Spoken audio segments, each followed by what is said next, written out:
Oh, whoops. Not supposed to see my screen.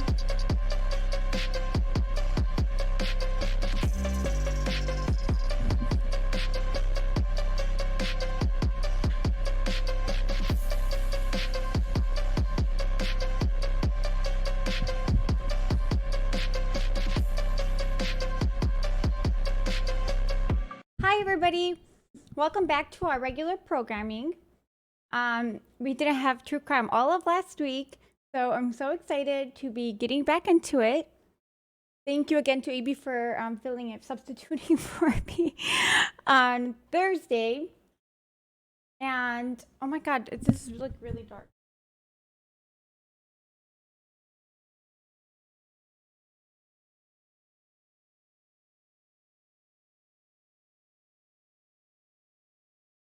Just a little bit long.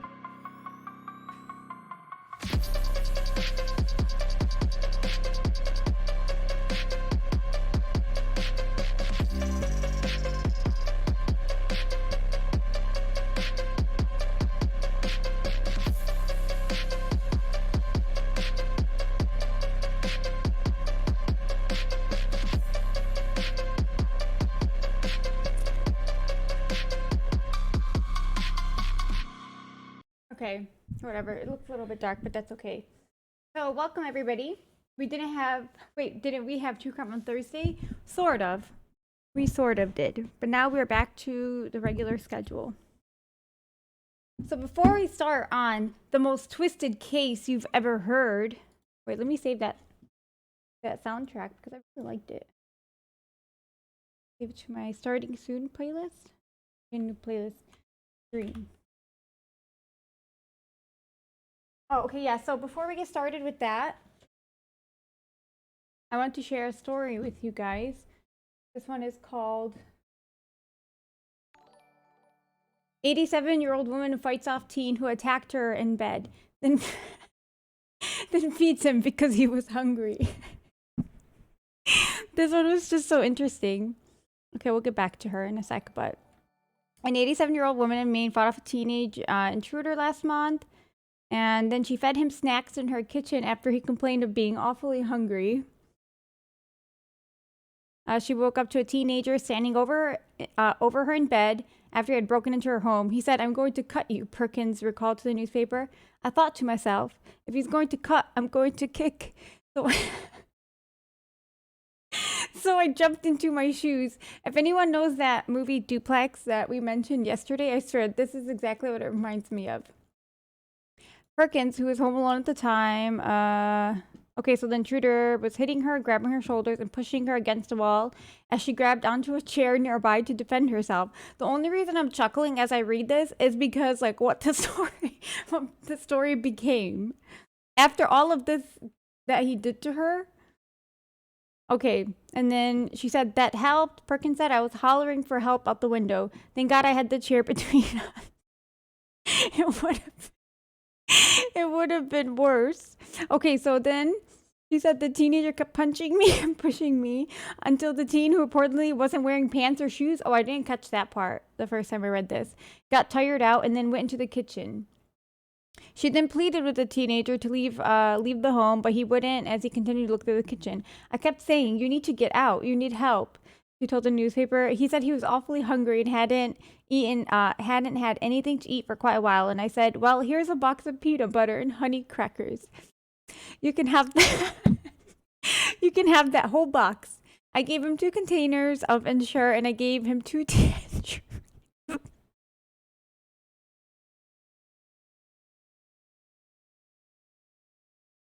Oh, if we have a first-time chatters that teen was just hangry. That's true.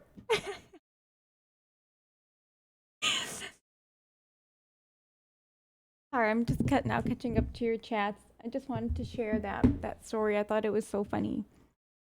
Okay, then she called 911 as the teen ate.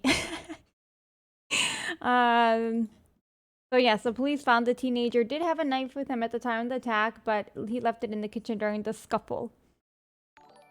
Huh? Oh, where did you send it? Nice, thank you. Llama Lux, that first time chatter, just subscribed to Prime. Thank you so much and welcome. Okay. Is it real? Yes, of course this is real. Look, here is the actual story. This is her talking to the news about it.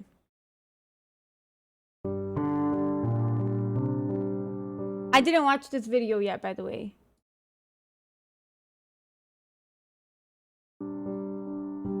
Oh, you don't hear her talking about it? It's just a montage?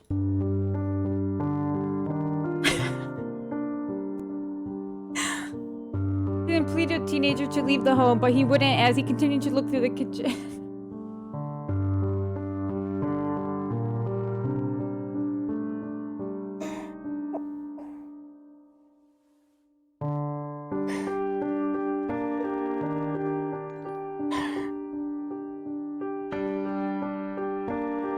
I'm sorry, I thought it was not going to be an actual interview.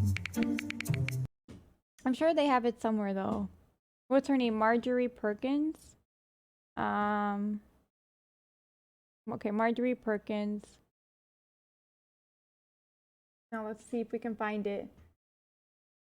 What is this dramatic video? I know, I literally thought it was gonna be her talking to a reporter or something. What the hell was that? Like, I could have made that slideshow myself. Was that really necessary? Oh, here, First tonight, okay, here's a news report of it. the scare for a woman in Brunswick. She woke up early this morning around 2 a.m. to find an intruder standing over her bed, threatening to cut her with a knife. Let me know if I need to raise the volume. He joins us live in the news. Mine would have been better. Thanks so much, Ash. I totally think I could have done better slideshow than that. Alex, how is she doing tonight? Yeah, Zach, she is okay and wasn't hurt. In fact, the woman tells me she fought off the intruder. By feeding I him. woke up to see a male standing over me by my bed. Oh, she's so sweet. Telling me he was going to cut me. A terrifying start to the day for 87-year-old Marjorie Perkins. I jumped out of bed, got my shoes on real fast because they don't have ties, and I was ready to kick. Her intruder quickly learned he had picked the She's so cute. wrong home to break into. Thinking fast, Marjorie says she picked up the only thing nearby. I grabbed my chair, and he grabbed me by the shoulders and pushed me against the wall and so forth. So I took my chair and I kept hitting him. Having had enough of Marjorie's beating, she says the young man headed for the kitchen. He said he was very hungry. She beat him up. I didn't know that. So I gave him crackers and peanut butter. While he was eating, Marjorie took the chance to call police. The intruder inside her home on Beverly Drive, police say, is a juvenile who is staying just a few blocks away. You just don't think it's going to happen in your neighborhood, and here it is. So it's surprising. The incident shocking Who's those this who guy? live nearby. Looking over her home after, Marjorie says the young man must have got in through this back window. And this was pushed way over. No doubt a terrifying experience, but Marjorie says there's no need to have sympathy. Don't sit and cry about it. If it comes up again, do it again. Be ready to kick and then pick up a chair and hit somebody with it. Brunswick I love that for her. Oh, yeah, no, I'm so glad that she is that she's safe, of course. That's the only reason I'm laughing at all.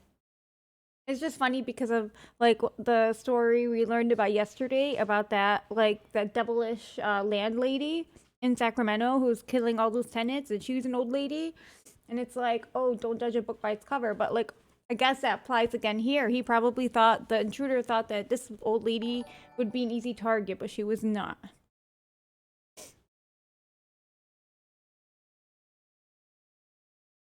We're getting there. AB's helping me fix my lighting situation. Lena hates old people. Oh my god, never. Or I love this little old lady. She brought me to tears right now. Also, let's look at another video AB shared with me. Oh wow, I love that. Thank you, AB. Hey, you give me a tissue if you don't mind.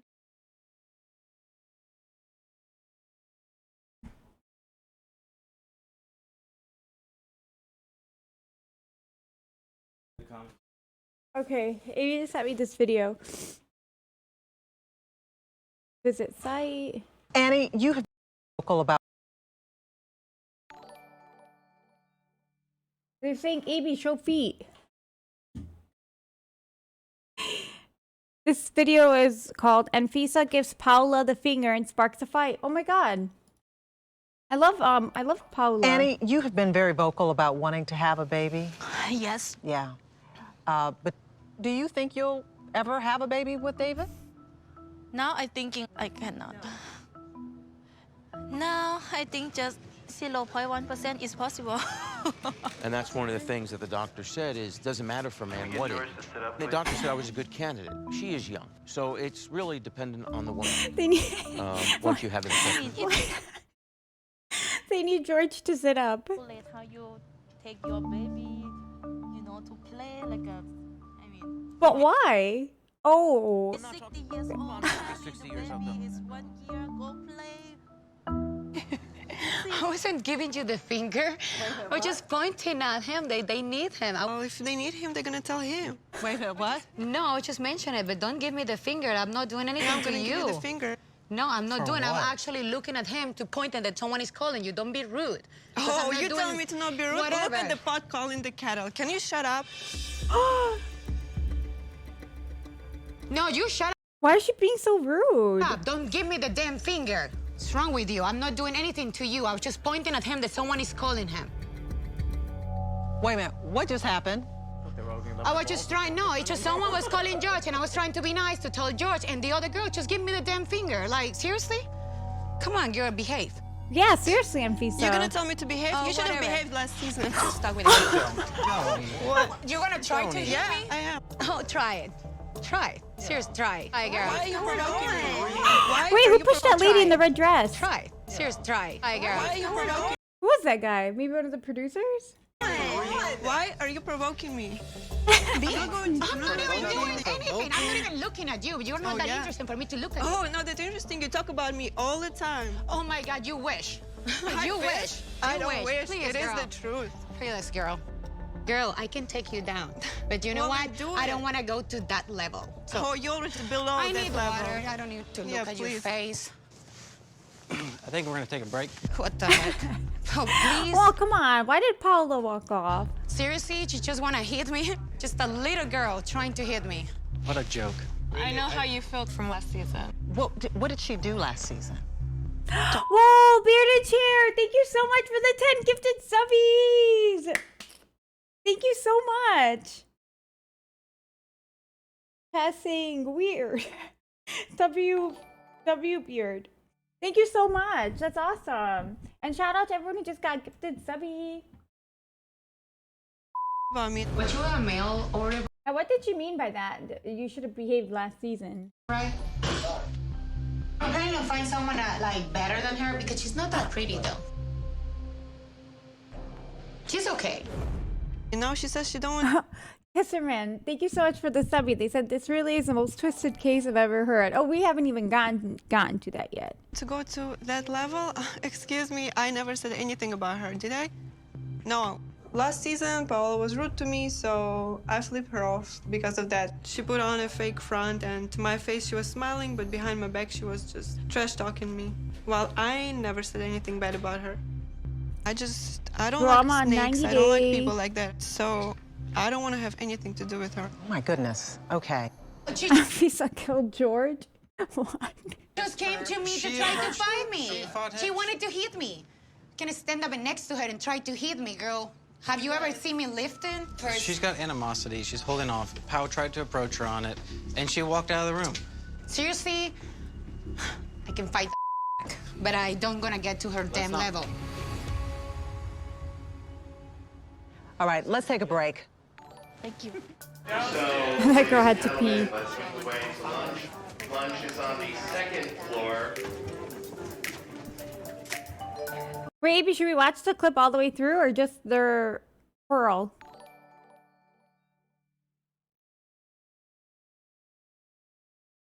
Huh?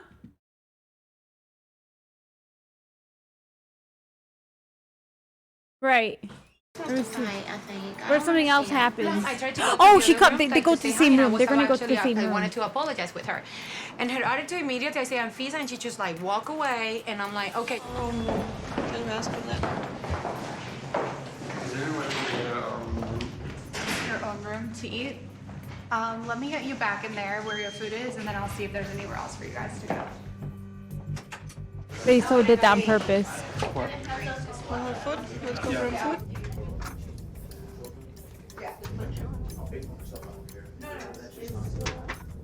This is the only thing I thought it was familiar.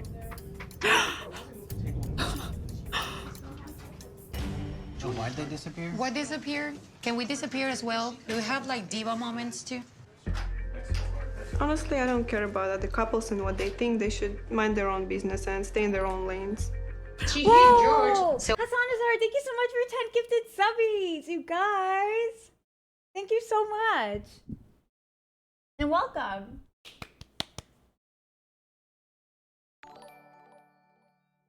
well, I was surprised she stand up to me. We are gonna get because- to the true crime in just a minute. AB wanted us to see this video. Well, after the tell last time, she saw like you And I understand saying her, like but that she I'm was gonna tell ugly. you, I was joking. To I be think honest. okay, yeah. I was joking. I didn't like how Pal went in on Fisa last year about her appearance. I mean, you can judge somebody by their actions and what they do, and that's your opinion, but when you judge somebody on their appearance, that's so Yeah, no, I agree with that too. She didn't have to say like to tell George she can get someone prettier. But anyways, I thought they were gonna get in the same room as each other. Do they not? And she doesn't see it, and that's what drives me crazy. He's going to be jealous no matter who you're with. If you divorced Russ and You have another man. another man, he'll act the same way. But Yeah, I he think that knows was my. it. But let's see the comments. Hi, Rob, on that. It's hilarious to me that it's hilarious to me that it all started because George was slouching. I just love how Anfisa flips her off with zero expression. Gets me every time. Oh my god, she did.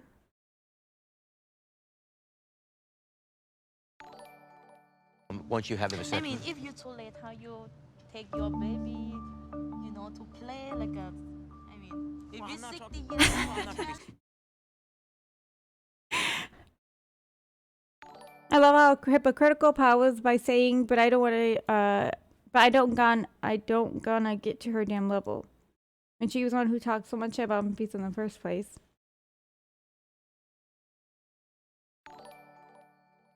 I like how Chantal wasn't sticking up for Anfisa in a way. Yeah, the way Chantal. That's like the. Thank you, Hassan Azai, for another gifted. That's host, I think.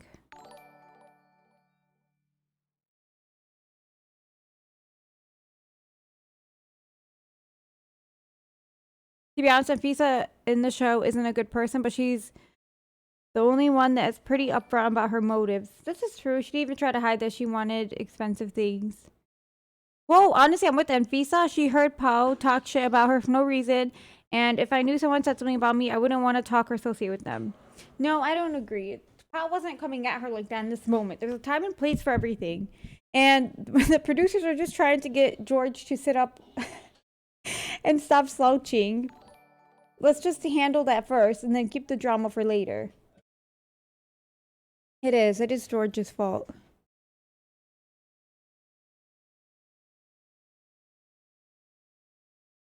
Okay. Now let's get to... Oh my god, that old lady really gave me a chuckle. This one. So, thank you, Hassan Azad, for another gifted.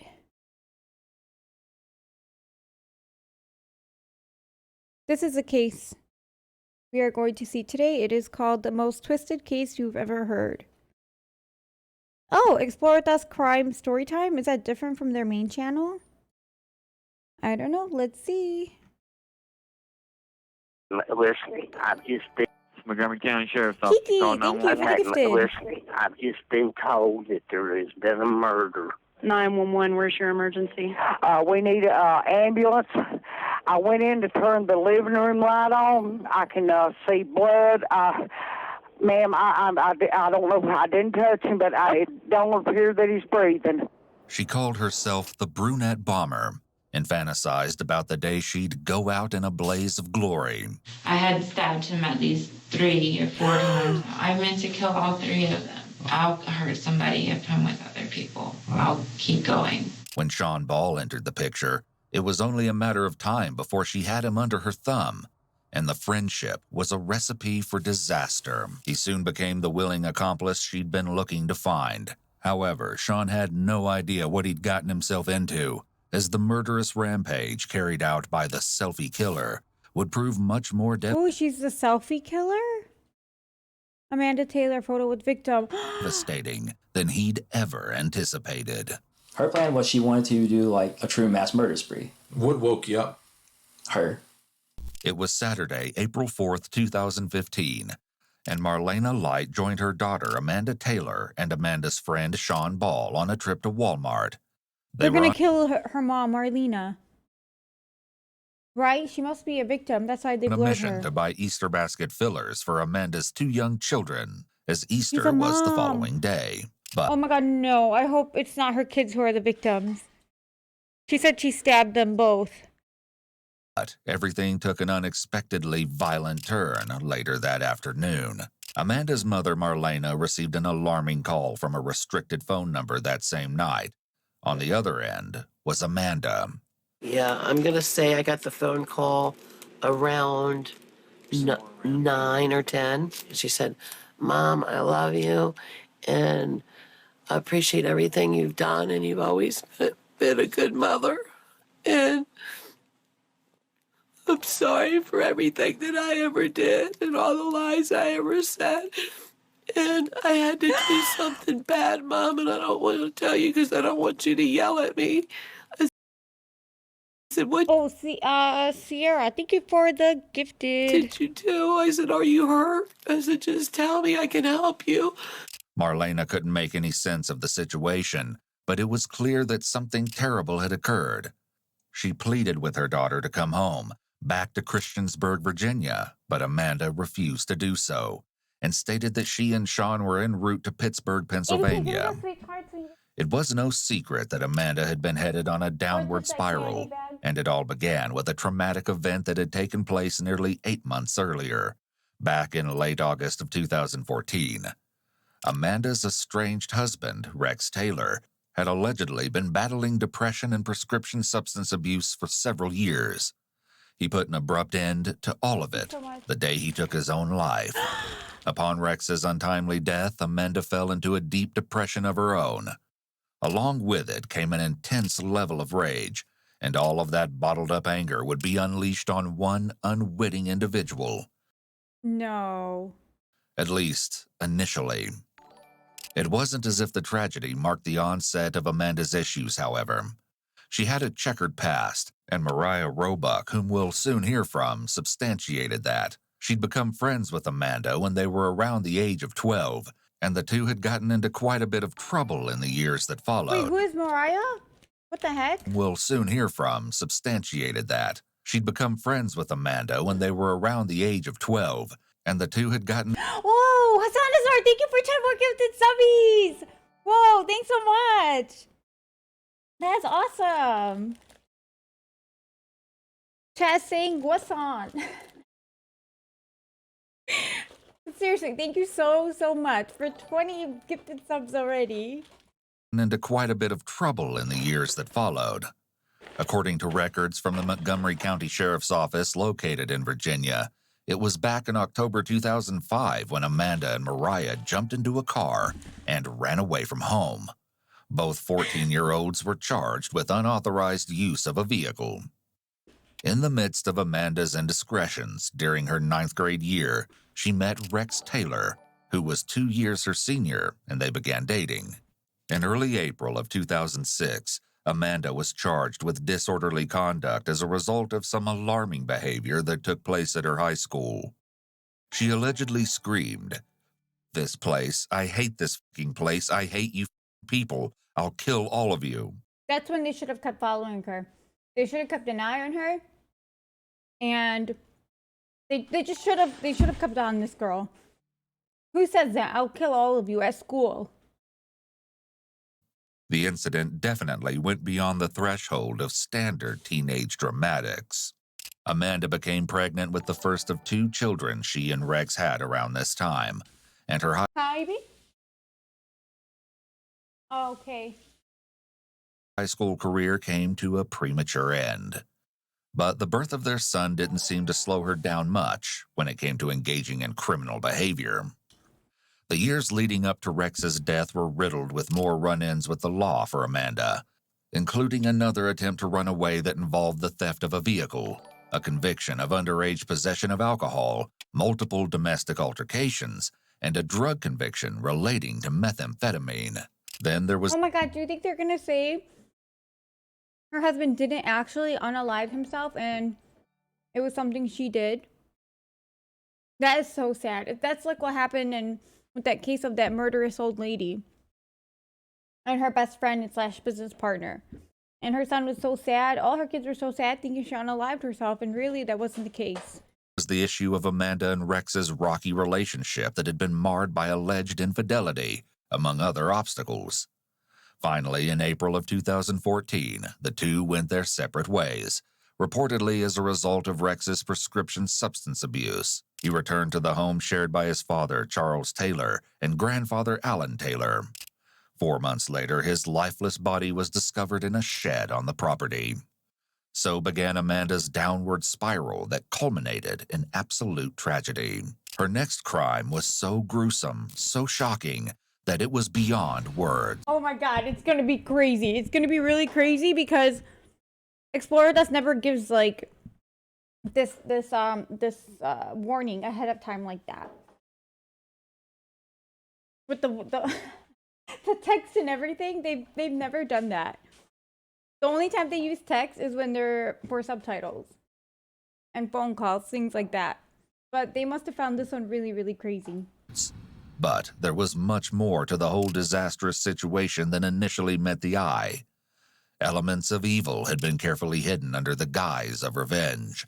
And though the old adage advises us not to speak ill of the dead, dirty secrets like Rex's weren't meant to be kept. The appalling truths were about to make their way to the surface. You see, Amanda had developed a deep desire to kill, and according to Mariah, the inspiration behind it was none other than Amanda's late husband, Rex. She wanted to do Rex justice and make Rex proud. Rex had a profound fascination with serial killers. Oh, He brought that on her. He really did bring that on her. In actuality, his interest went far beyond fascination. He had connections with serial killers that unquestionably crossed the line. One particularly unnerving example was a long-distance friendship Rex had struck up with an imprisoned serial killer by the name of Paul Runge. The two wrote back and forth, and Rex went so far as to change his name on a social media account to Rex Runge. According to Amanda's friend Mariah, Runge sent Amanda $1,000 after Rex's death. In addition to the inappropriate relationships with convicted murderers, there was another alleged unspeakable act.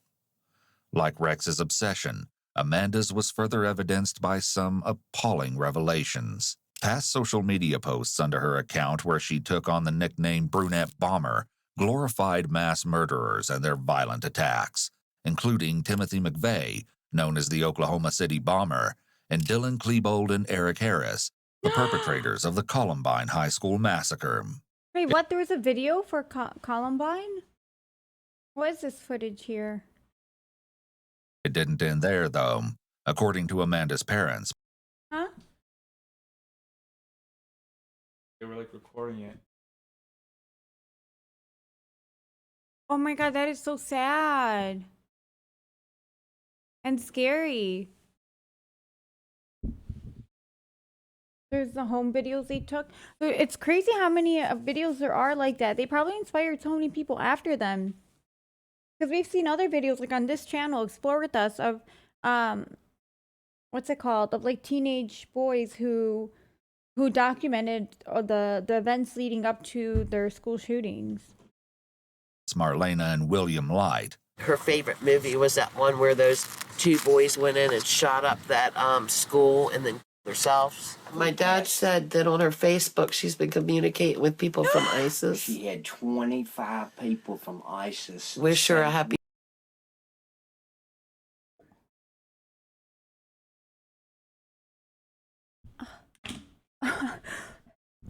She had people from that organization wishing her a happy birthday. Birthday on the 27th. All kinds of weird, strange people. All the evidence seemed to be there. I didn't know they even do that. If only someone would have acted. It was clear she aspired to be one of those merciless killers she so idolized. Of course, it would start with what she depicted as revenge, but it would head in a direction even more sinister. Oh, this says Amanda and Rex Taylor with what appears to be fake blood. Oh, that's what they're covering. Oh, this picture is even more twisted than I thought. They have that part blurred out. She couldn't do it all herself, however. She needed a willing accomplice, and that was where Sean Ball came in. This guy looks like somebody, but I can't put my finger on who. Though it's clear that his feelings for Amanda definitely didn't mirror those which she had for him, according to Mariah. I really think he was in love with her. And he would have done anything for her. She hated him. She did not like him at all. She was only nice to him because, he lives here. He was here all the time. He was our friend. He was always nice to him. Yeah. In the car, he could take her wherever she wanted. She told me so many times she did not like him at all. I can get him to do whatever I want. I can control him like he's a dog. It was as if there was some sort Oh, you think he looks like Aaron Paul, like Jesse from Breaking Bad? There's some resemblance there. of toxic bond that held the two Or Shia LaBeouf. Yeah, Shia LaBeouf. together. The catalyst that seems to have put the horrendous plan into action began with the events of one night, just 1 week before the grisly spree would get underway. It was March 27th, 2015, and Mariah and her husband Johnny Roebuck were celebrating Amanda's 24th birthday. We took her out for her birthday to cure her mind off of everything. Try to let her have fun. And everything was going good. And she wanted to go see Rex. And it's always a bad idea. She always just acts ridiculous every single time. She had a really, really big knife in her purse. If she was at his grave, she had the knife out. And she was gonna, Eventually kill us all. She was gonna slit her throat. Along with Amanda, Mariah, and Johnny that night was Sean, who had gifted Amanda that very knife for her birthday. As it would turn out, this was a poor choice on Sean's part. Amanda trying to getting Sean. Also, who does that? Who gives someone a knife for their birthday? He had to physically. She's 24, by the way. We put her in Sean's Jeep. He had her by her arms. Sean had her by her legs. They had to put her in a Jeep. Oh, God. Take her to her mom. William Light, Amanda's stepfather, also bore witness to a portion of the mayhem that occurred that night. 2:30 in the morning, there's a knock at the door. She's out there fighting this Sean and Mariah's husband. And she's got a knife saying it was her birthday and it was Rex's birthday too. And she said it was their day and she was going to be with him. Well, she broke and ran. And the police caught her somewhere on down Radford Street. Well, they took her to St. Albans. Amanda was taken to Carillion Clinic at St. Albans Hospital, located in Christian. All right, I'm glad she got away. Alana said, I was given a pocket knife for Christmas. I don't know what that says about me. Did you ask for that? Did you put that on your wish list? Yeah, that was Mariah's stepdad that was talking, by the way. Virginia, an inpatient psychiatric and substance abuse treatment center. Well, 3 or 4 days in St. Albans, we told them that she said that she was going to kill her children. They released her. Apparently, Amanda had made the very same disturbing statement to Mariah. How many kids did Amanda have? 2. 2 and 7? Yeah. And any time that she's ever said anything about, killing them or anything, she says she just wants them to be Rex. She's not killing them because she hates them or anything like that. In her mind, she thinks that they can just go and that everything will be okay. Clearly, Amanda needed extensive help, well beyond what she had received at the treatment center in the few days she spent there. She was supposed to stay there until Friday. She checked out on a Wednesday. So April 1st, she wanted to come here. And Sean, he was our roommate. He was living in our basement. And I told him that she can't come here. That I don't feel like it's safe. Well, I wouldn't let her come back here, but I got social services up here, got paperwork that she couldn't take them children out of here. Amanda had worn out her welcome at the homes of both her parents and her closest friend. She'd run out of options. That was when her wannabe knight in shining armor, Sean, came to her rescue. I was texting them both. I was calling them both. I was like, how could you guys do this to us? I knew Sean wasn't going to come back here. Our rent was due. He has the rent money from his mom, and he's like, I'm going to come get this to you, and I'm leaving to Asheville. I have plans. I was like, what are your plans? I was like, is Amanda going to convince you to go do something stupid? And he was like, no, I'm just going to Asheville. Did he ever bring you rent money? No. Maybe Sean truly believed that was where they were headed. Of course, he had no way of really knowing the extent of the horror the future had in store for him. The motel. They went to a motel after they left here. A receipt confirms that Sean had purchased a room for himself and Amanda at the local Super 8 motel. They checked in on April 2nd. It's amazing how Explorer thus obtains these documents. They must go out of their way to get this themselves because, of course, it's not like publicly ready. They have to request all of this. And checked out the following I wonder if it day, takes a long Friday, time. April 3rd. Josh, That thank afternoon, you. Amanda and Sean stopped by his mother and stepfather's home to grab some clothing he'd been storing there before heading to Asheville. Okay, so It the was- Freedom of Information Act. So can I do this myself, like request from police departments and stuff? Or do I need to be somebody? Do I have to be in like a certain department or something in the justice system to be able to get this? I'm so curious. Was then Oh, anyone can make the request. Very interesting. Avery, thank you for the subby. They've subscribed for 14 months. Oh my god, it means I've been streaming for 14 months. That's amazing. Sean's mother, Becky, met Amanda for the And it's first open to the time. public. He Okay. was real happy that day. He was real good. It was Friday, between 2:30 and 3, him and her. She was really nice. She didn't get out of the car or anything. How long has he been with her? I don't know. See, I just met her. Later that evening, after Amanda and Sean had come and gone, Sean's stepfather made an ominous discovery. You mentioned y'all were missing some guns. But we leave our door open during the day because I'm just out the road. Yeah, anybody could have got them, though. It wasn't just anybody who'd taken them, though. Now, was your safe broken into, or? Oh my It god, was that is open. so awful. So that's what you guys are talking about, that YouTuber. I didn't know too much about the story, but just the gist of it, that a YouTuber requested all of this stuff and she was even like obtained photos of the victims and then was like selling them or making people pay to view them. That is so wild. That is so crazy. She's just giving a true crime a bad name, a bad rep for everyone. Was that something you would notice right away? Thank you so much, No, Karen. not- Sorry, guys. I'm going to stop pausing. These streams are one of the highlights of my week, for real. Thanks so much for saying that. Really? Because they pushed it back, but it hadn't locked. And we never get in it because Roger doesn't hunt No, it. see, the mistake I made was not changing the code. It was just like it came from Walmart. 1, 2, 3, 4, Good 5, code. 6. Oh, okay. They never anticipated the need to change the code, unfortunately. The following day, the horrendous plan came to fruition, but it wasn't until later that night that the ghastly discovery was made. And without the family's consent, the father broke down crying, saying he never saw the photos of his dead son. And the police took until she did all of that. That is so wild. Oh my god, I can't even imagine. 911, where's your emergency? We need an ambulance.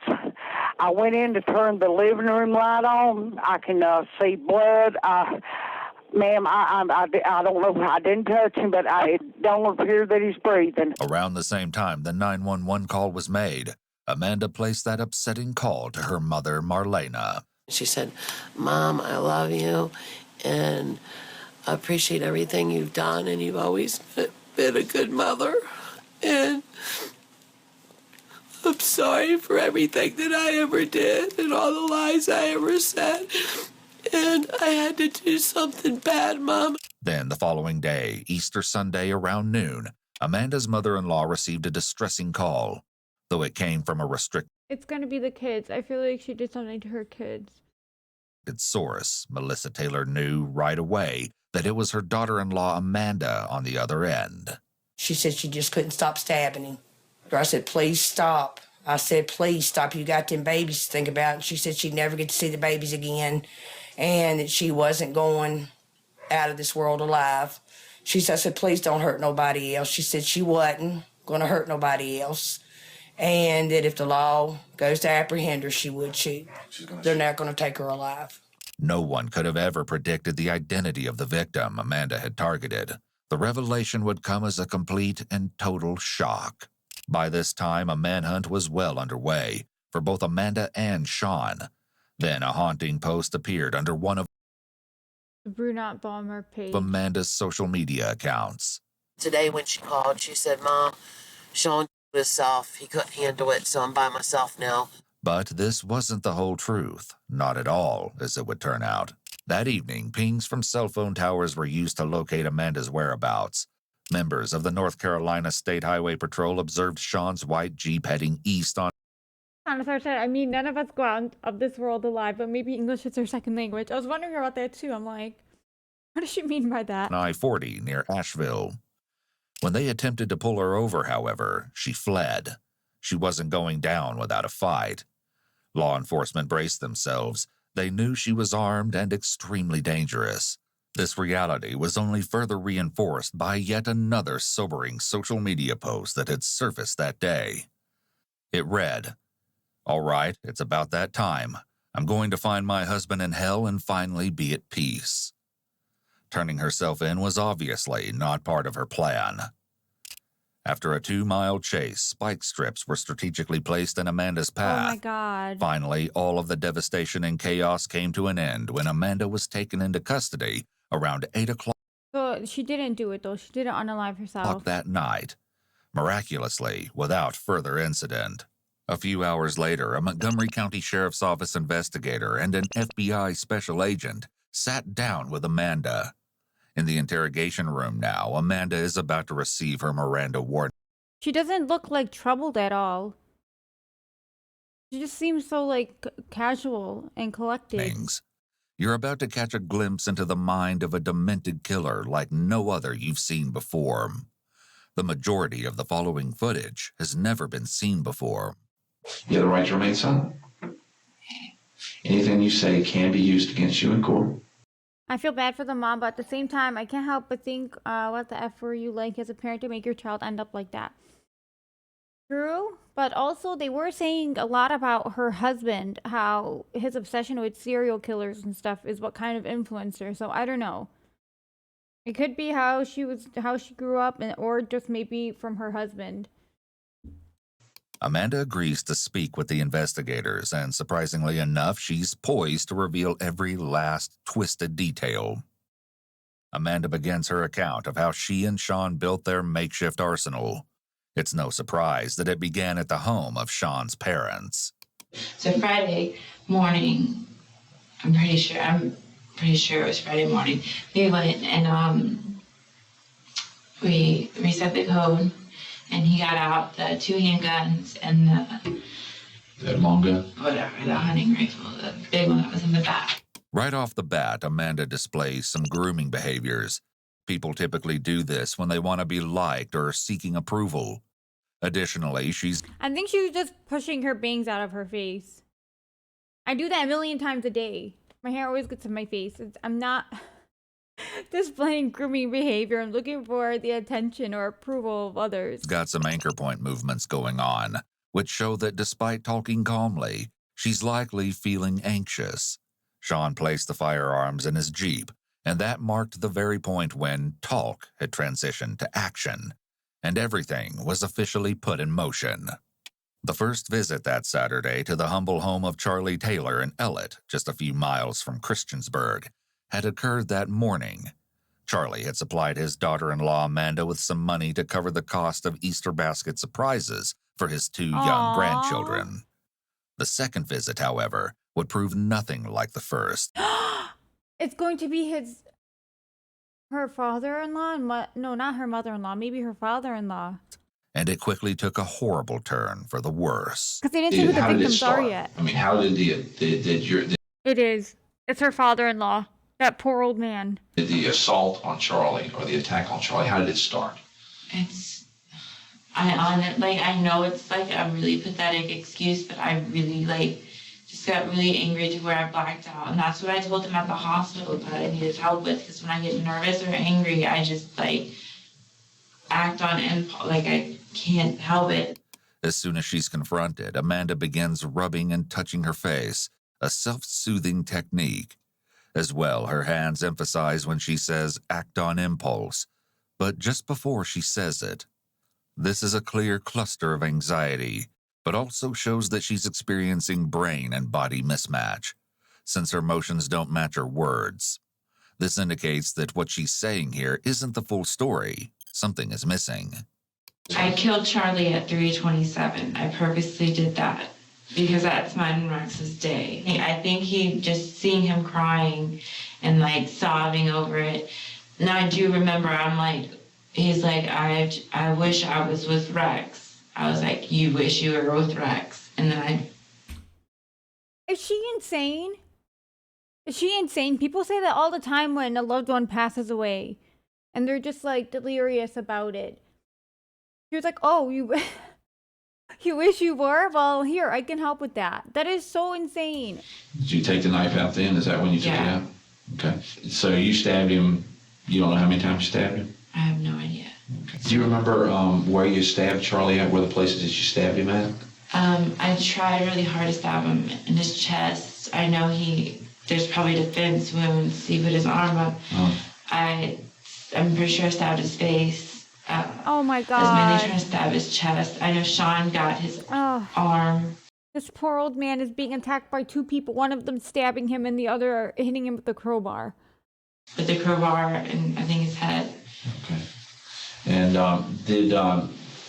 there was a lot of blood up against the walls. The knife and the crowbar. All right. Did you guys go wash up at any place? I mean, did you get the blood? How did you get the blood off of you? I had there was none on me. I had the white shirt. There was a shirt still in the Jeep. It was just a white shirt and black pants. And I got one little drop on me. But it was mainly, I guess, since the knife was so big. Yeah. Oh, the knife that Sean gifted her on her birthday. That was a really long knife. That it didn't really come back out on me or something. I don't know. But there was a bottle of Febreze in the Jeep, and I just sprayed it on there, and I wiped it with a hotel washcloth that I had still in the Jeep. Did Charlie ever stand up, or was he just stayed seated on the couch? No, he couldn't get up. He couldn't get up. He lifted the only stuff. This is so vile. Defense was him lifting his arm. That's it. Okay. Because we found his class ring on the floor. Yeah, he flopped. Did you guys see it? Yeah. His body, he flopped over. Did you see what I did to him? Yeah, I don't know how she's talking about this so calmly. It's really scary. That, so I guess it fell off then. Okay. As coldly as Amanda speaks about the slaying, the autopsy would later reveal that Charlie had been stabbed with a large bayonet-shaped knife a staggering 31 times. Needless to say, it was a definite case of overkill. Shortly after Charlie was dead, Amanda and Sean fled the scene. We drove to Tennessee, and we found a My stomach is hurting me. I don't know if it's the candy or this story or a mix of both. hotel. We stayed at it was a really a disgusting hotel. It was the not Ramada or something, Armada. Armada. Yeah, we stayed there. Where was it in Tennessee that you go to? Do you know what town it was? It wasn't too far from Bristol. It couldn't have been. And we stayed the night there. And we took all the guns and ammo and everything up to the room in case something Some of was. you guys think she's dissociating? And what she's saying doesn't make sense and she's slurring her words? I don't know. Your stream title is really living up to the name. Well, that's the title of this video. It's called The Most Twisted Case You've Ever Seen by Explore With Us True Crime Channel. Well, Explore With Us crime story time. Excel, thank you for the subby. However, nothing happened, and once again, they were off. But the reality of the dire situation was starting to sink in. According to Amanda, they had arrived at a crossroads, and it was then that Amanda presented Sean with two options. Yeah, I think it's The something to do way with she Hassan, saw sorry, things in thinking. her demented mind, at least. AB? I'm just kidding. I'm not gonna have him get me tea, but have a place to drive, and then eventually. Amanda's hands are palm up as she retells her story, a position that can mean she's lacking confidence in what she's saying and is asking to be believed. As she speaks, Amanda uses a lot of ums. Filler words when someone is in the middle of a narrative can be a sign that she's thinking about what she's saying and leaving parts of the story out. I don't think she's leaving parts of the story. Like, she's like an open book right now. I feel like she's giving all the information. She's spilling all the tea. And she doesn't even care. Hi, Lena. I wrote a 10-page research paper on Richard Ramirez in college, and I approved of your report strongly. Thank you very much. I told him, I'm like, if we're... Do you believe some of the nonverbal cues in these episodes?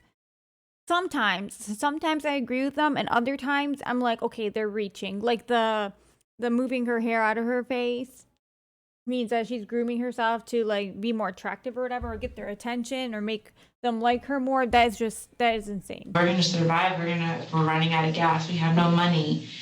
All our money was gone.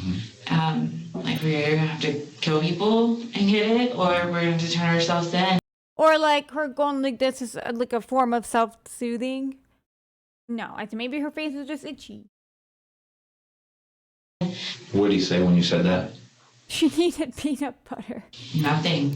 According to Amanda, Sean was writing a farewell letter to his family as he was planning to take his own life. You'll recall Amanda's social media posts that referenced Sean's death and her mother's account of the brief conversation on the subject that ominous Sunday. Today when she called, she said, Mom, Sean himself, he couldn't handle it, so I'm by myself now. I told her today that Sean himself. Well, the information Amanda had provided wasn't true. Now that she's in custody, she gives investigators the real story, and it was nothing like they expected. He took all my medicine. From when I went to the hospital, I didn't take any of my medicine. There was Klonopin and then 3 other like depression, anxiety medicines that you're only supposed to take it back. I'm glad so far though that her kids are unharmed at this point. So far they've attacked and killed her father-in-law. I don't know if there's going to be other victims, probably because they mentioned she went on a murder spree. But Lord, I hope it's not going to be hurt the children. Bedtime. I don't know if he took all of it, but he was really messed up. And I remember going on the Blue Ridge Parkway because I wanted to be somewhere where no one would see me. I couldn't just pull over and shoot him. He was just making me so mad because the point of killing Charlie was over him getting Rex on drugs and me losing my husband because of drugs. And then he's gonna sit there and get so messed up that we can't even get back home. I literally went in a big circle through these states because I didn't have him help. She's talking like trying to convince the cop that what she did was okay. Like, this can all be justified somehow. The dude in the top right is her boyfriend, accomplice. Yeah, it's her, I don't know if it's her boyfriend, if they're in a relationship, but apparently he loved her and would have done anything for her. So he was just being heavily influenced by her. But her previous husband unalived himself. And then that is her father-in-law they are attacking. Me or anything. It's bizarre that Amanda claims Sean made her so angry by attempting to take his own life with her medications, but that she then decided to take his life herself. She's made a twisted connection to losing her husband to drugs with her justification of wanting to kill Sean. It's clear that she has a victim-blaming mindset and doesn't take accountability for her own actions. Amanda eventually exits That's the Blue second Ridge victim, it's Sean. Parkway, which consists of 469 miles of roads that wind through scenic areas of the southern Appalachians in both Appalachians. Virginia and North Carolina. But the purpose of the detour certainly isn't to marvel at the beautiful scenery that surrounds them. I had got off and I turned down, I just remember taking right and then I curved left down there. But you know what's crazy about this story though? Or at least explore with us this video of it. They don't tell you like, okay, and then she killed this person. It's like it just comes up as they're telling the story, as the story unfolds. And they don't even say it like that. Like they'll be like, and that's what got her angry and making her want to kill him. It's like, wait, what? He's the second victim? I'm pretty sure that's how it was. I know I didn't turn left. I went down that road. It was just a long road, nothing but trees, and like there was no buildings, no signs or anything. It was just a long road. And she offed him with the knife he gifted her. There's a couple people running and stuff, so I kept driving. I wasn't that far off of the turn, I don't think, at all. And I just remember he got up and like he started getting sick. And like I just got really angry at him for doing that. And so I got out and I... Why do people gift knives? Ask Alana. Or maybe we should ask Alana, why did you want a knife? Well, it's a pocket knife, so I understand. I'm just kidding. We're kidding, Alana. For self-defense, maybe. Right, Alana? I walked around the car, around the back of the car. I pulled off to the curb. It was like a dirted area, I think. And I remember seeing a girl, like she was jogging in front of us. I shot that way. And then I remember seeing her fall. Oh. And I just remember Sean saying that gun was super loud. So that's the only reason I like shot at her, is because I was scared that like... Okay, so you shot her. Freaked out and flagged out. That's true. Oh my god, I love how both Sarah said the same thing. She got mad, he got sick, and then simply Sarah said she got angry at him for getting sick. Literally right after one another. In a car, something. Amanda's ability to target an innocent girl running away from her further demonstrates that she is a cold-blooded, psychopathic murderer. She has no qualms about potentially murdering a stranger. After he heard the gun, he kind of like came to a little better. And did you see where the bullet impacted? Or you just saw her I didn't fall pay down? attention to her. I just wanted to shoot Sean. In a case of horrific irony, Amanda turns a firearm Sean had given her onto him. I aimed for his head, his face. Okay. To shoot him in the face. You were intending to shoot him in the face or the head or whatever. Yeah. Oh my god, she's psycho. Good self-defense for women is mace, depending where you live. I don't know about that. I feel like if you're being attacked, like it's a whole other thing to have to grab your mace. I mean, maybe it's on your keys already, but what if you're not holding your keys at the time? But when I used to have like when I was in college and I had late classes and I was walking back to my car, I used to hold my keys because that's where my mace was, in my pocket. And I mean on my keys, so I'd put my keys in my pocket and I'd have my finger on the mace like that. I was just ready. Thankfully, nothing happened, but I just wanted to be ready if anyone tried to attack me. And you said then he fell down onto the ground outside the car? He fell to his side. And I just remember hearing gurgles and stuff and like weird noises. So I'm like, okay, he's dying, because that's what happened to Charlie. Like Charlie made those noises before he died. Do you know how close you were to him? I mean, did you have your hands on him when you fired, or? At Sean? Yeah, like Sean. Our distance. Oh, like this close? Yeah. Okay. I meant to kill all three of them. Okay. She shows absolutely no emotion that she may have ended someone's life just because they were in the wrong place at the wrong time. Her complete lack of empathy for this random person jogging who had nothing to do with her whatsoever is really telling as to the depths of Amanda's sickness. Lena, I'm 25 and I work an adult job where I am by far the youngest. Today on my lunch break, I was skateboarding and I felt so bad. I need help from my boss and coworkers to find medical supplies. What could possibly be more embarrassing? That's not embarrassing. Why didn't they have medical supplies there? Oh my god, that looks yummy. And showed her a picture of my ass. Kidding. Yo, you remember what you said last night when I carried you to bed? No, what did I say? I threw you in the bed. You remember what you said? Oh, I do. I said something about the salad. You said, toss me like a salad. You were like half awake. Chat, you guys taught me that, what that meant.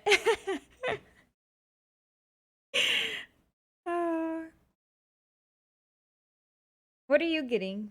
Oh damn, your delay is a lot. There is a lot less than mine. Yeah, it's pretty fast. It's because I'm going to a third party server. Oh.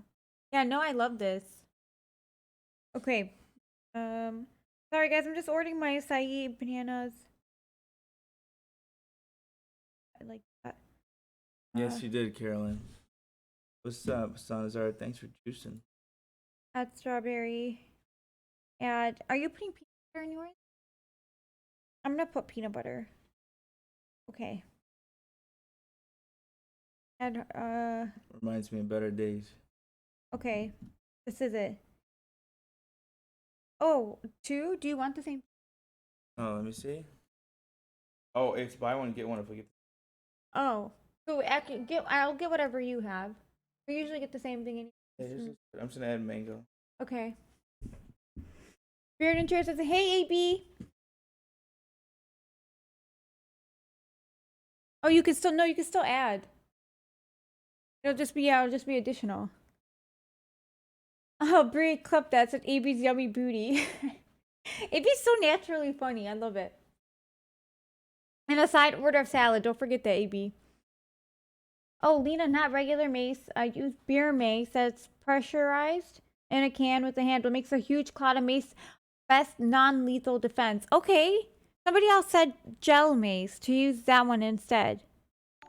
I don't know. I've never actually had to use my mace, so that's a good thing. Yes, that's a good point, Stacey.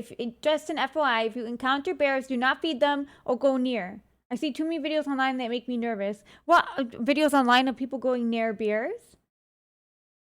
Jacob said, just joined. What's happening? Welcome, Jacob. We are in the middle of a true crime story. Actually, a little bit past the halfway point. And then after, I kind of want to see that. About the bears. Carolyn said, but what if I want lethal? Then you guys just private message Carolyn separate from here, please and thank you. If that is going to be discussed. I mean, Dad said let them in their cabins? That is wild. Let's get back to Amanda. Law Mariah. enforcement was unable to locate the jogger. Perhaps Amanda hadn't actually hit her, and she managed to escape the area unscathed. But as for Sean, the situation was much more harrowing. It seems that's where his life ended. However, things aren't always as they seem. Did you find out if he died? Did Sean die? He is in a medically induced coma right now. So he'll probably survive? That's way too early to tell if he will or not. But if he does survive, he had a big part in this too. She's like going to jail anyways. What is she talking about? I can't tell if she's upset or happy that he's alive. Amanda feigns her concern for Sean's condition. Of course, it's clear that the real reason for her concern is that she wants Sean to take What is that for? the fall as well. To Amanda's chagrin, not only did Sean survive the shooting, he recovered and later. Helen, thank you so much. So many first-time chatters today. Thank you guys so much. I just saw a video on Instagram today of a little girl walking up to pet a bear, and the mom grabbed her and pulled her away. Oh my god.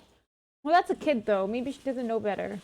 Later provided investigators with his version of what led to the end of Charlie's life. You're Sean Ball, is that correct? Yes, sir. Okay, today is May the 12th, which is Tuesday, 2015. Okay. Again, my name is Captain Robert Newham with the Montgomery County Sheriff's Office, and this is Investigator Don Link. Yes. And he's also with the Montgomery County Sheriff's Office. And we want to talk to you about the events that occurred back a few weeks back. Sean is advised of his rights and agrees to proceed with an interview. The investigators attempt to gain an understanding of the strange dynamic that is Sean and Amanda's relationship, or at least what Sean believed it to be. What was your relationship with her? I don't know, like I always felt bad for her, and I really liked her a lot. I really felt like she and I kind of loved each other. She might have actually been pregnant too, so I kind of felt in the protector role of her. Sean assumed he was the father of the child, had Amanda truly been pregnant. I got so obsessed with her and just wanted to be there for her all the time was because everything she said was like something I've always wanted to hear from somebody. Like, I've never felt good enough for anyone. She just made me feel important. I was that guy that she was waiting for since her husband died. So you were so infatuated with her. Yeah, I don't know, like I just kept, and her friends knew that too. Like, Why are they showing? What do these photos have to do with it? she was, like one of her best friends sent a text to my mom even like multiple times saying how Amanda would joke to her how she could play me. It appears that Amanda saw her relationship with Sean solely as a means to an end, especially since he had a car. Amanda used his infatuation with her for her own nefarious purposes. Sean's claim that he and Amanda had an intimate relationship makes his feelings for her much more understandable. What's going on over there? I wish you guys could see AB right now. Wait, I'm gonna turn the camera. Oh, never mind. I'm not. I'm not gonna turn the camera. Good catch, AB. But yeah, he just has his face over the drawer and he's rummaging for something. What are you looking for? It also demonstrates how cold, calculating, and manipulative Amanda was. Consistent with his feelings of obsession toward Amanda, it seems Sean was content to follow Is he naked? No, he's not. Amanda's wishes. Carolyn said raccoon ass man. Oh my god, you guys remember this? For one of our streams, one of our rave streams. I think it was like the 48-hour stream. It still works. Oh my god, that's awesome. It has different modes too. Go throw it.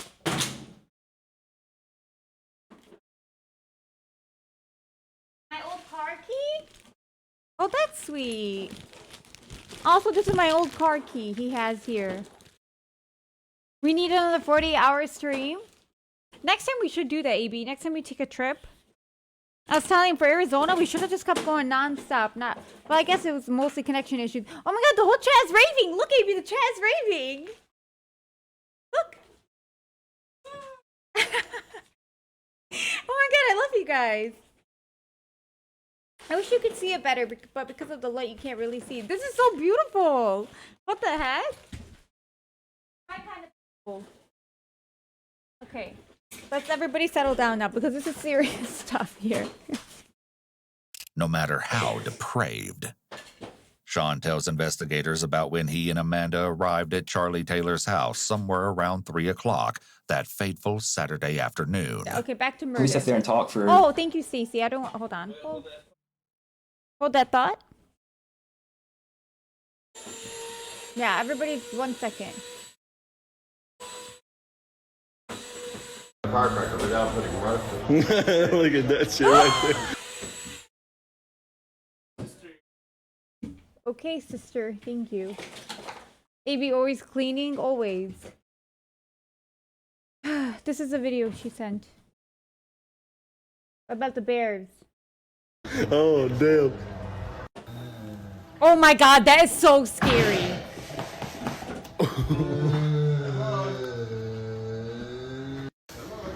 Hey, come on, get out of here. How are they? Why did he cut the video there? It was gonna jump at him. Oh my god. How was he not scared?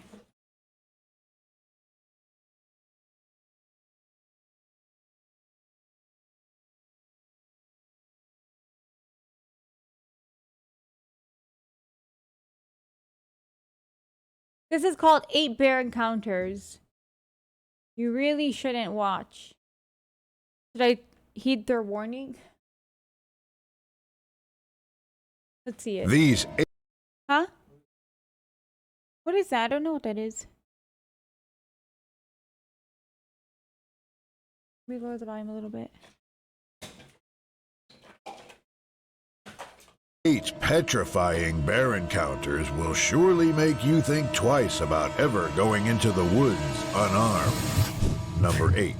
At the beginning of this clip, a woman in her later years can be seen peacefully taking a nap, not expecting to see her worst nightmare when she wakes up.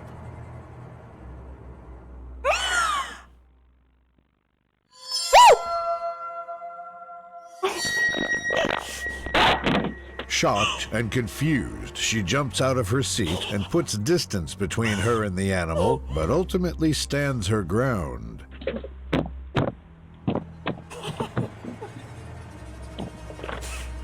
Thankfully, the bear got scared and ran away from the encounter, leaving Oh my god, that is so. Oh, I would have screamed. I think I would have scared the bear off too. no one harmed. Number He said, Lena, I don't know why you're so scared. They're so fluffy. Do you know how dangerous bears are? 7. What this man thought to be a drunk roommate coming home and stumbling around turned out to be something much more terrifying. The clip starts off with the cautious man recording a huge and hungry predator walking around his living room. We have a bear inside of our house right now. I think it's a scary movie. We have a bear inside of our house. Holy. A few seconds after he started recording, the bear notices him recording from the stairs, leaving it with no choice but to run after him. No. It's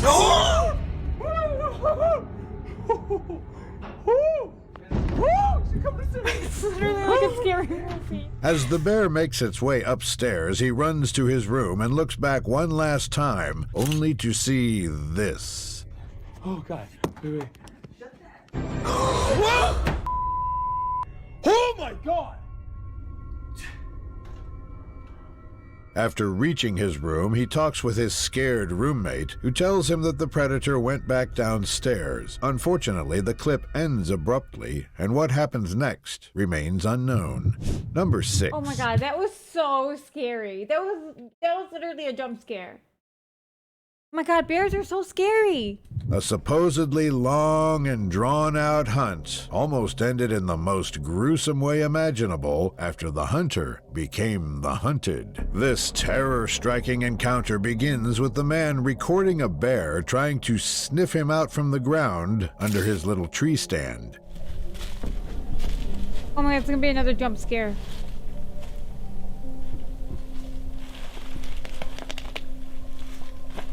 Moments later, the bear spots him and doesn't waste any time and proceeds to climb up towards the hunter with a menacing look. Oh my god, that is a menacing look.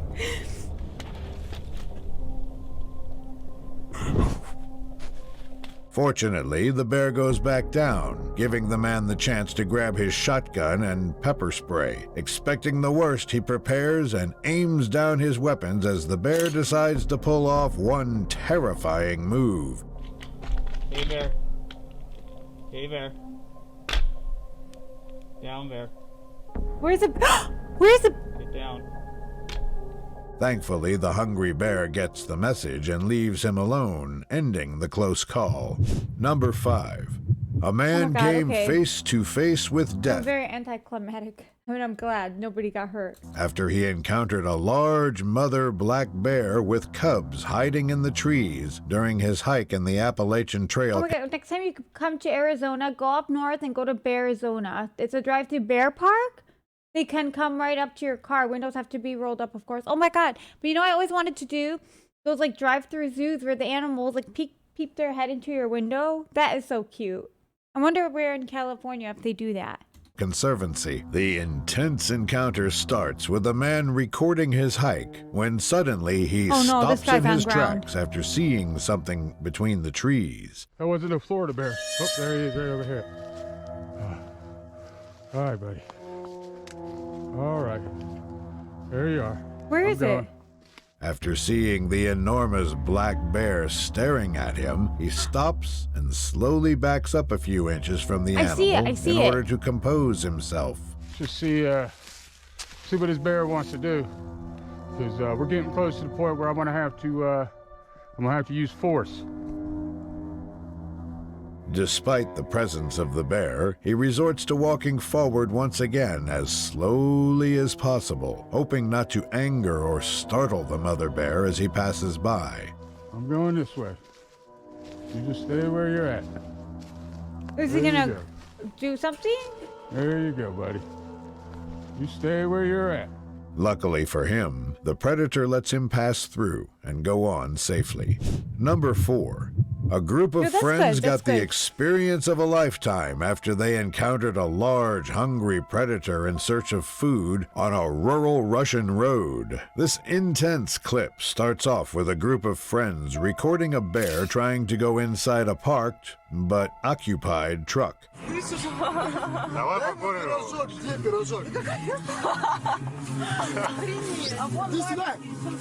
Despite the dire situation, they make so much noise to get the attention of the predator that they unfortunately attract it Oh my god, towards it's them. gonna attack them.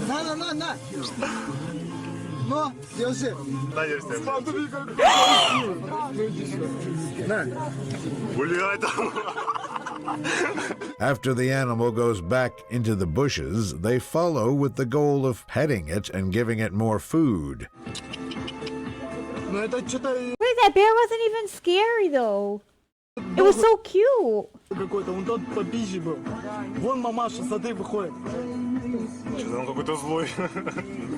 At first, everything seems to be going well, as the bear does not seem to mind the driver, yet moments later, something unexpected happens. AB, if there's a bear bite, you probably can't show it, right? Okay, I have to censor this first. Because the narrator is really building it up. Let me make sure nobody gets hurt.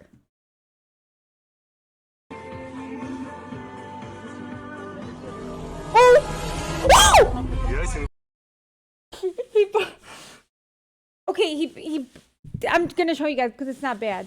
He doesn't actually bite him. He almost bites him, but the guy, he moved his hand fast enough. Let me show you.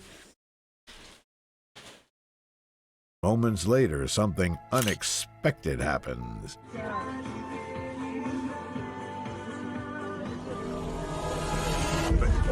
See, but it doesn't get him.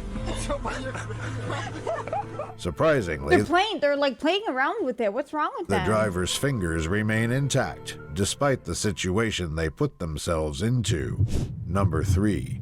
What was supposed to be a quick hike through the Claremont Wilderness Park quickly became fuel for nightmares after Chad Bruce, a hiker, encountered a large grizzly bear. The video begins by showing us short clips from his trip at a wilderness park, but a few clips later, something extremely horrifying can be seen following him.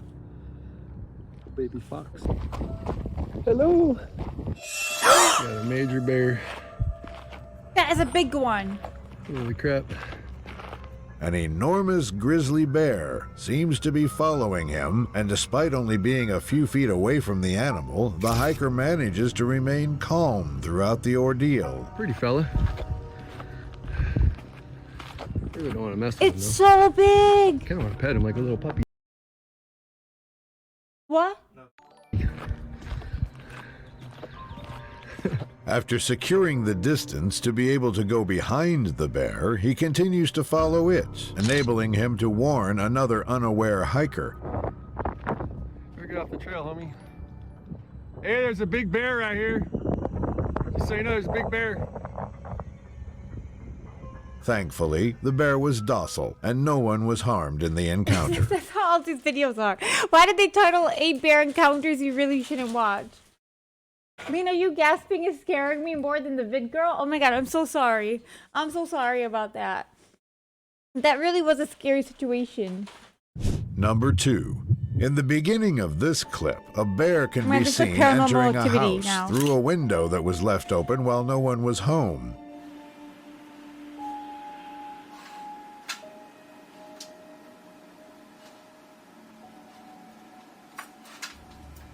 Throughout the video, the bear can be seen exploring the house and roaming around, seemingly looking for something to eat.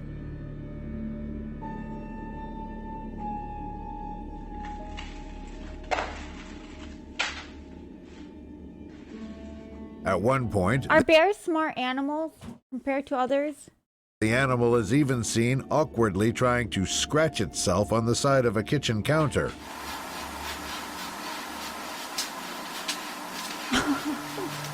They can open jars? Oh my god, that's amazing.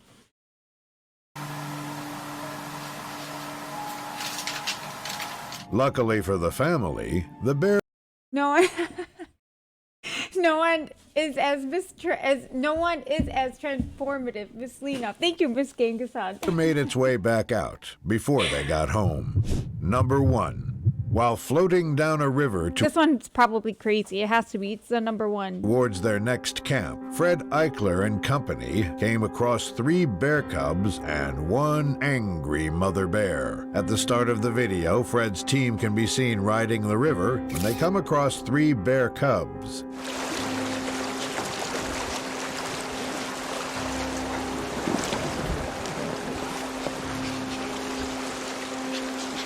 While moving forward, they unfortunately come too close to the cubs, which angered someone else previously hidden bear. in the thick bushes.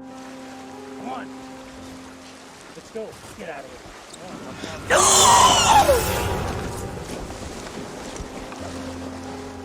I knew it. I knew that one was going to be crazy. I knew it. And it was. And it was.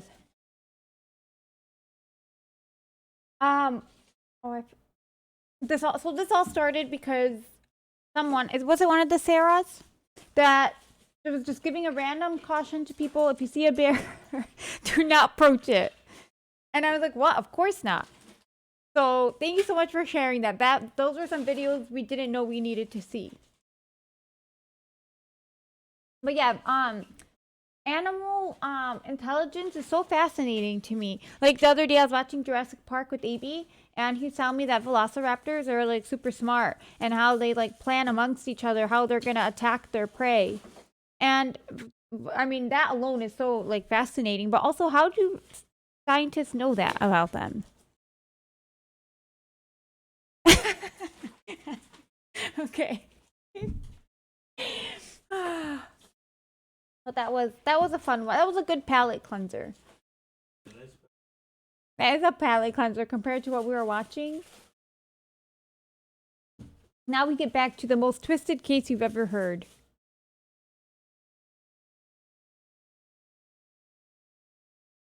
Watch orca vids, lol. Maybe we'll use that as a palate cleanser for next time. But if you guys would like, there is a suggestions channel in Discord, and you can put videos and react to next, or just I pinned the Discord at the top. Weird definition of palate cleanser, but in the context of what else we were watching, I think it applies. I don't know, 20, 30 minutes. And so right now we're listening to the story of the POV of Sean Ball, who his murderous girlfriend killed him, but he survived. He was in a coma for a little, but he survived. What?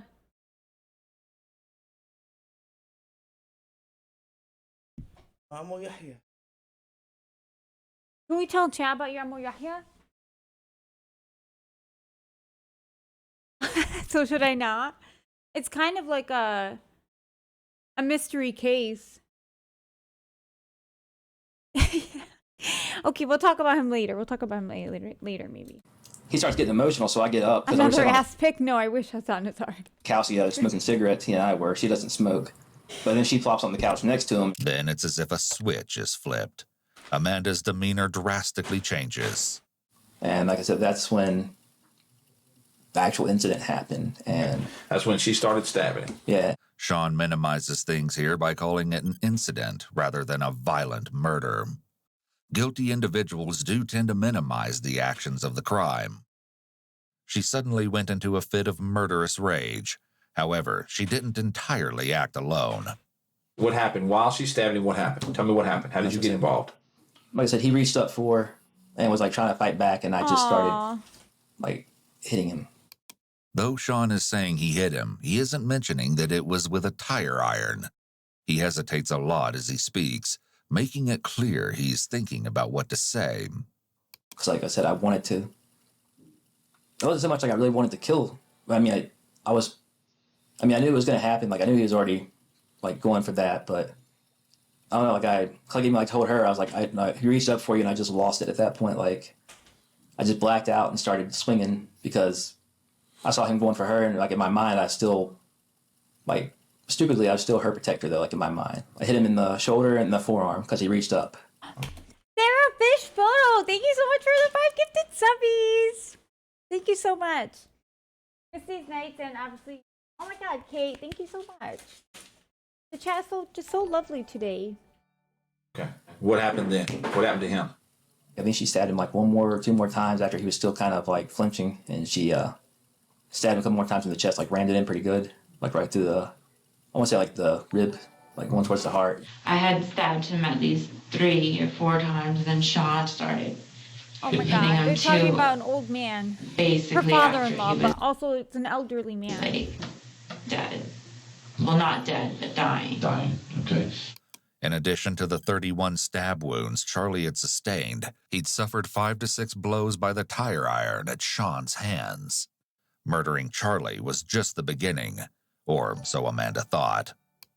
Did once that happened, you said he went through the wallet, got the money out, $200 or $220.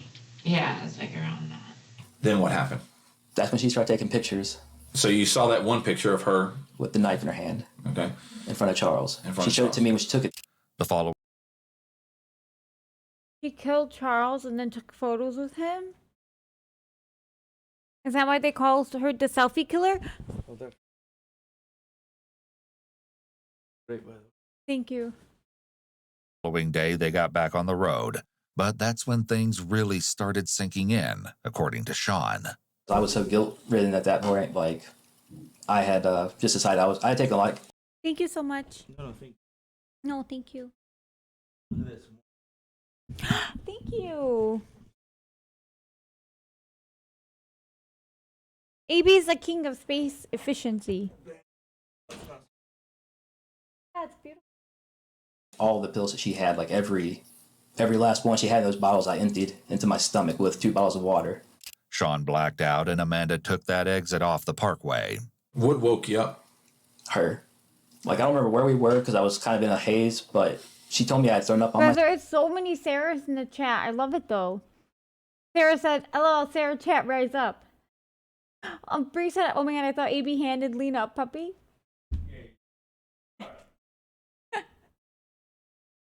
Myself, all I remember at that point was like this most blinding Sarah said, "Sarah means princess."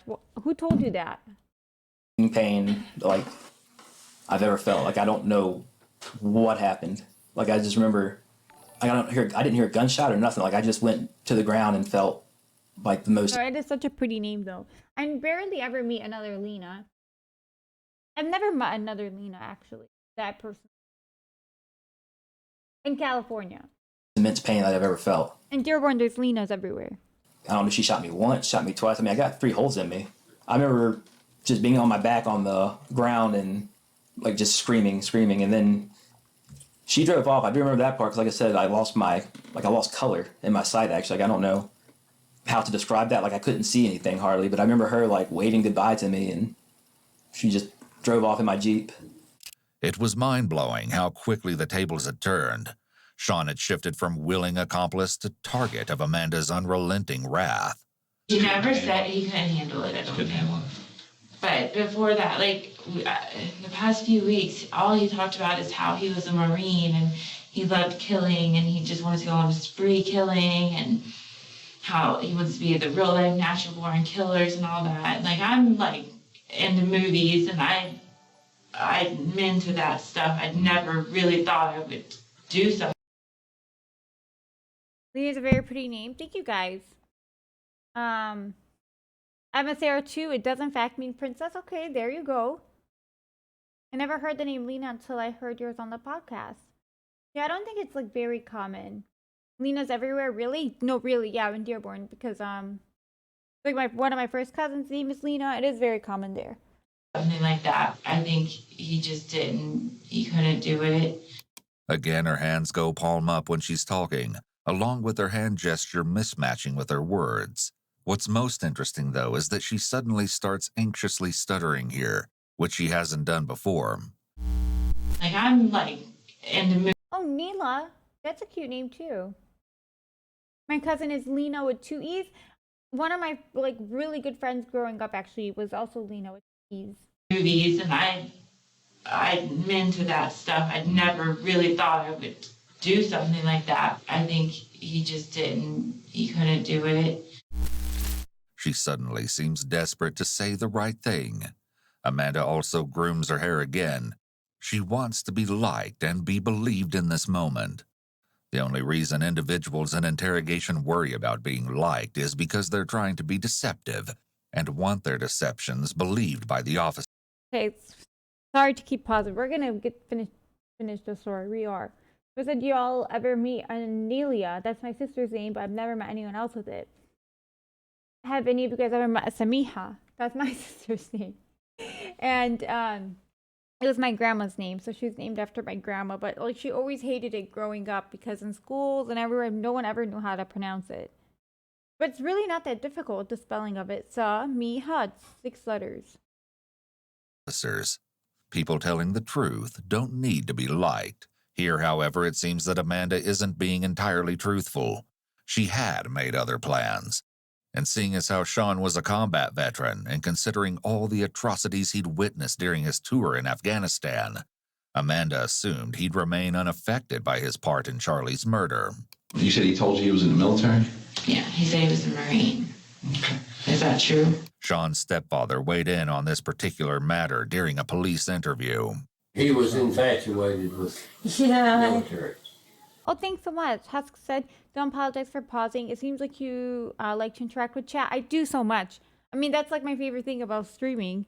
The only thing is, like, sometimes I try not to as much, like, keep pausing because I post my VODs on YouTube, and someone left me someone left a comment once. It really stuck with me. They're like, you make it difficult to watch these with all of the pausing, and thank you for the gifteds and replying to chat. And I'm like, oh my God, I didn't even think of that. Like, if someone's watching a replay on YouTube, it might be annoying. So I try not to, but I can't help it. So YouTube viewers, I'm very sorry about this. He wanted to go to the military, but he never did graduate from high school. So he couldn't get in. His friends sent him And stuff. it might have been good if he had got in. The Saeedi's here. Thank you so much, AB. Nah. This is lovely. Okay, now we're gonna finish this story for real. Is that true? No. He was never, he never went to Afghanistan. No. Are you kidding me? What? No, he was never in the military. What? He went to jail for a few years. Oh, gotcha. But not in the military. Never been in the military. In 2010, Sean was charged with 24 counts of felony burglary. Thank you. He received a 3-year prison sentence as part of a plea deal. He gave my son, like, all sorts of, like, stuff that apparently came from Afghanistan.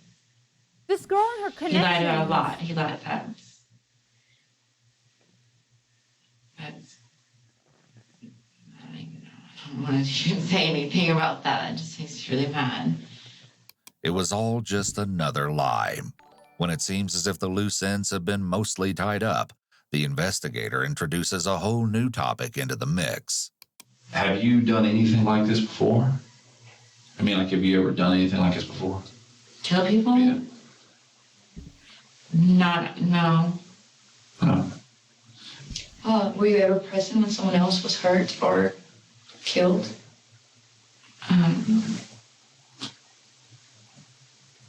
Wait, what she's asking is about, you know what she's asking? Yeah.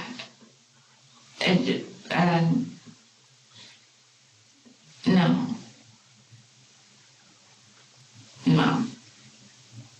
That's not true. Why is she talking without a lawyer? Then it doesn't seem like she cares. Like, she's just telling them everything. Question as to whether she was ever present when someone else was hurt or killed seems to catch Amanda off guard, and she struggles to respond. Although ultimately her answer is no, her reaction seems very deceptive, and her hesitation implies yes. See, like this, in this case, I do agree with them about these cues and on. She's clearly very anxious at this point in the interrogation, and this line of questioning is very uncomfortable for her. You took a long time to answer that question. Is that because you just don't want to tell us? I won't talk about it. No. I know it might help me, but... Well, Well, just give me a hint. It's something that Rex did. Something Rex did. Yeah. Oh, are you worried that you'll hurt Rex's memory or something? I just gave him my word, and I'm not gonna. Right. Rex kept all his secrets. There's plenty of bodies Rex knew where Bill Snuff, whatever his name is, Rex knew a lot of stuff, and he always kept his word. One can't help but wonder if there had been other victims, in addition to the young woman described by Amanda, who had allegedly suffered a brutal beating before Rex took his own life.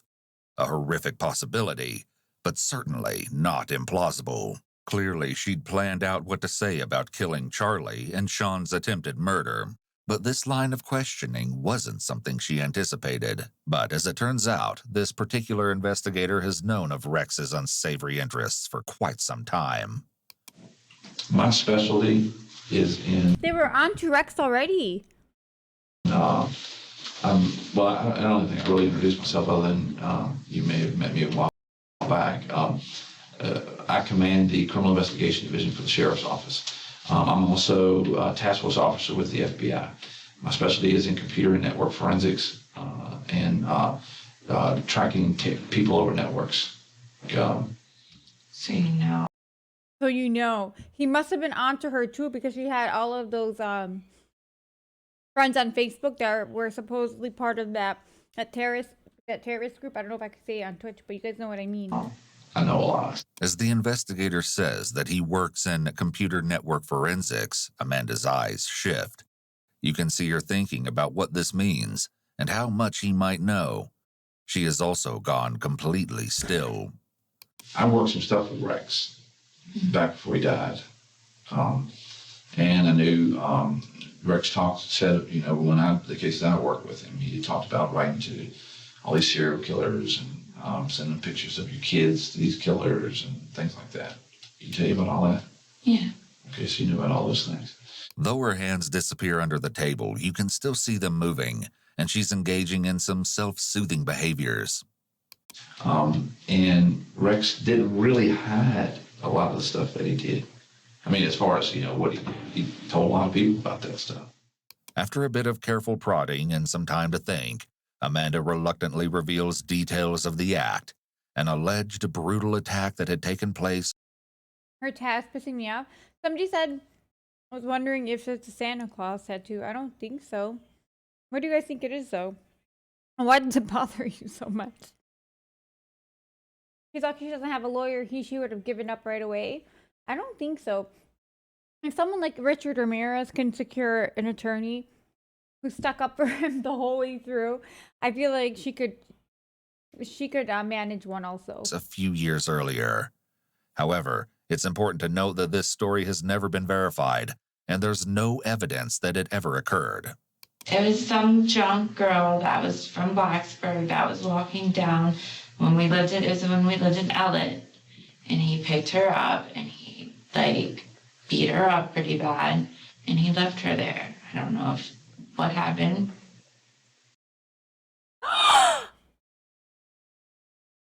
What's this? It's not gonna come out. It's okay. It's okay though. You guys, every time AB eats, he gets himself dirty. But this time, he got the couch dirty. And with what? With acai. It's not gonna come. Chat is saying it's not okay, AB. That's what you think. Once it dries, you're gonna see it's gonna leave a mark. That's it.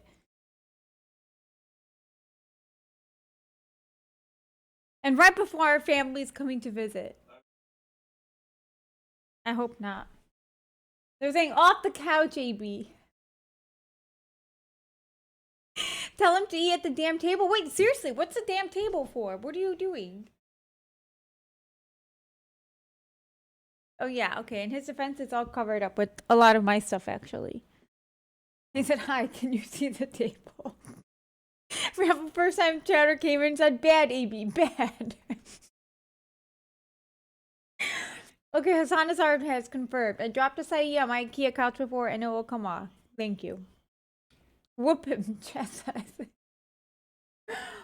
I'm just kidding. I don't really care.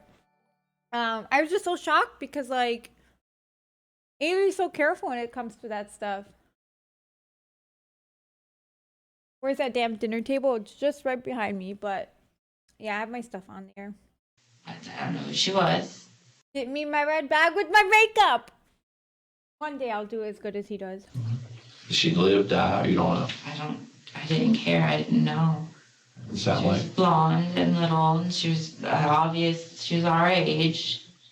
At the time, that was probably like 1920. Is this another victim she's Despite talking the about? fact that she'd intended for that horrific secret to die with Brex, she had no intention of allowing her own barbaric plans to fade away. Shortly after Charlie's murder and prior to the trek to Bristol, Sean and Amanda had visited a local Dick's Sporting Goods store and purchased ammunition. Sean provides further evidence. You can buy ammunition from Dick's Sporting Goods? What? You get ammunition from Myers? That is so crazy. And guns? I mean, yeah, Chad's saying also there's ammo in Walmart. Oh my god, that is just so crazy. Wow. Because Paprika said it's because we're effing Americans. You guys, that is so that is so scary. I was gonna say sad, but scary too. Evidence that Charlie was indeed meant to just be the beginning. Hi, Her plan was she wanted to do like a true mass murder spree. Like she talked about going down the road and shooting at people or stopping at truck stops. And like when people aren't looking or something like that, she would just shoot or stab them. Any questions you got for me? What's gonna happen now? Well, as right now, we're holding the warrants on you. Okay, there may be other warrants that will come down for you. Did you from really North think she would Carolina. get out of this? Right now, you have the Montgomery County Sheriff's Office has you charged with second-degree murder, or you will be held on a fugitive warrant here for the homicides that occurred in Virginia. If they find this woman and she is dead, you can be charged with her murder Nimbus, no man, thank you so much for the prime subby. in the federal system because it happened on federal lands. Her murder, I didn't mean. Well, you meant to kill her, but If we find her, she's still alive, then we wouldn't charge you federally probably for her, because she wouldn't be dead. Okay. And that's why, I mean, they're still looking for her. I want to go to prison and get the death penalty, so I will do whatever I have to do to get that. Well, I don't want you to. And hopefully, if I help you, you guys will help me with that. Well, I mean, again, I'm going to talk to the Commonwealth. Do you really think giving them information, also information on her own murders, that they're not going to send her to prison? Based on what you said, there's definitely premeditation can occur minutes before the crime. Perhaps the most baffling element of this interview is Amanda's claim that she hopes to That's not. Did you do that, EB? That one was very distracting. What's her name? Her name is Amanda Taylor.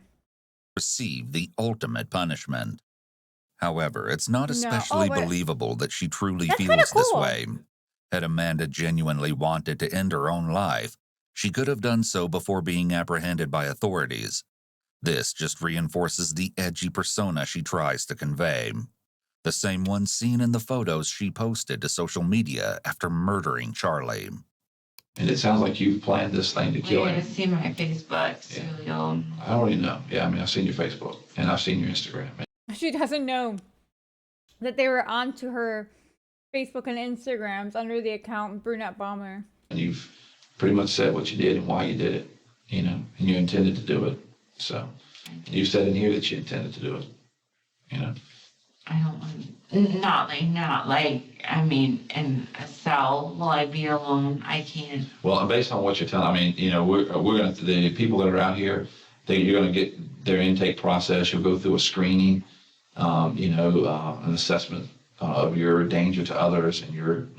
I'll hurt somebody if I'm with my people. We know, girl, we know. I would not want to be in a jail cell with this girl. She'll find anything to use as a weapon and start stabbing me with it. I'll keep going until you guys are done with me. Well, let's don't do that.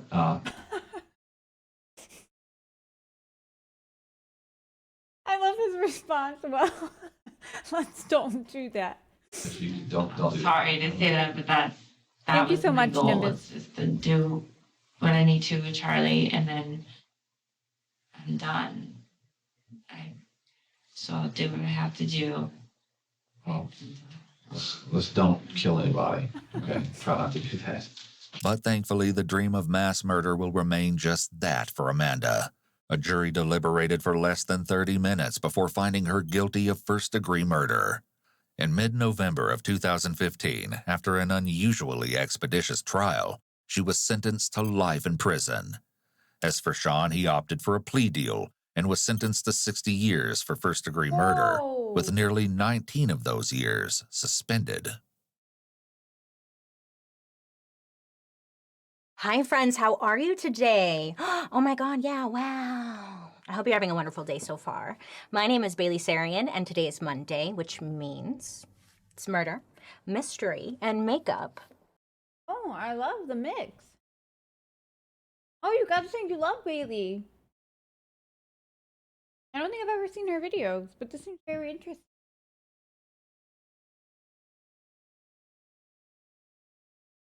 Well, you guys, that was a really fun stream, and that was, well, I mean, other than like the whole murder aspect of it, but that was really fun.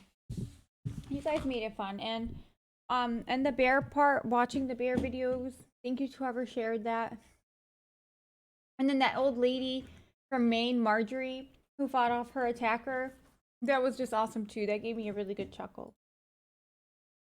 Just awesome too. That gave me a really good chuckle. Oh my God, do I really sound like that? I hate hearing myself. No, thank you guys so much. I am just going here.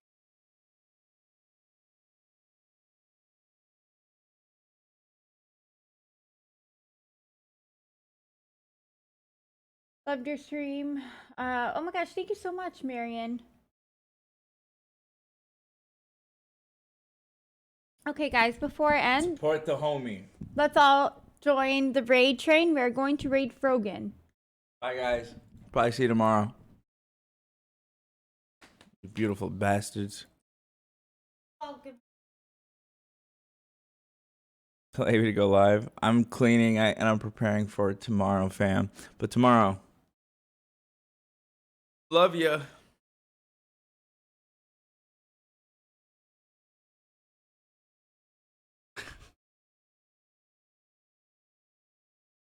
Guys.